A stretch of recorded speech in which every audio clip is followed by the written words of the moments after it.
Hello বন্ধুরা, কেমন আছো সবাই? ঠান্ডাটাও বেশ ভালোই পড়েছে। পিঠা খাওয়ার সময় চলে এলো। তো তার জন্য আমরা প্রথমবারের মতো এই শীতে চিতই পিঠা বানানোর জন্য প্রথমেই 1 কেজি আতপ চাল সুন্দরভাবে ঝেড়ে ঝুড়ে বেছে নিয়ে ভিজিয়ে দিলাম। একটু ধুয়ে টুয়ে ভিজিয়ে রাখতে হবে একবেলা। আগের দিনে তো ঢেঁকিতে কোটা হতো, এখন সবাই মেশিন টেশিন দিয়েই করে নেয়।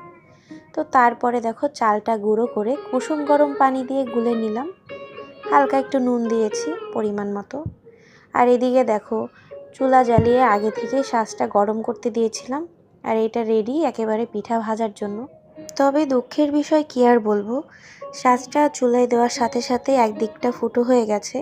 জানি না কেন এমন হলো, আগে থেকে পুড়িয়ে টুরিয়ে নিয়েছিলাম, তারপরেও আজকে এরকম ফুটো হয়ে গেল।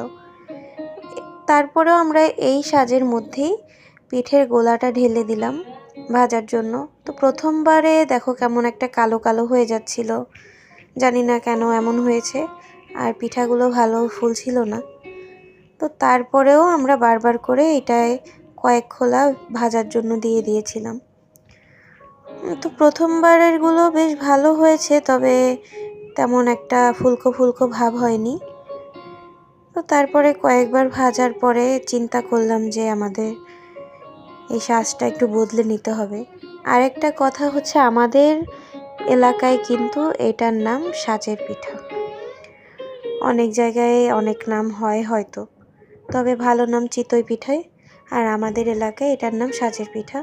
তো তোমাদের কার কার কাছে ভালো লাগে কমেন্টস করে জানাবে।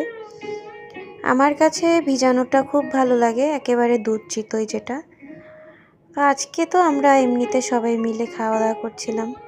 এরপরে দেখো শাঁসটা বদলে নিয়ে যখন দিয়েছি, এত সুন্দর পিঠেগুলো ভাজা হয়েছে, একেবারে ফুলকো ফুলকো, মানে একেবারে ভিজিয়ে খাওয়ার মতো পিঠা হয়েছে। প্রথমবারেরগুলো একটু পুড়ে পুড়ে গেছিলো, দেরি করে ফেলেছি।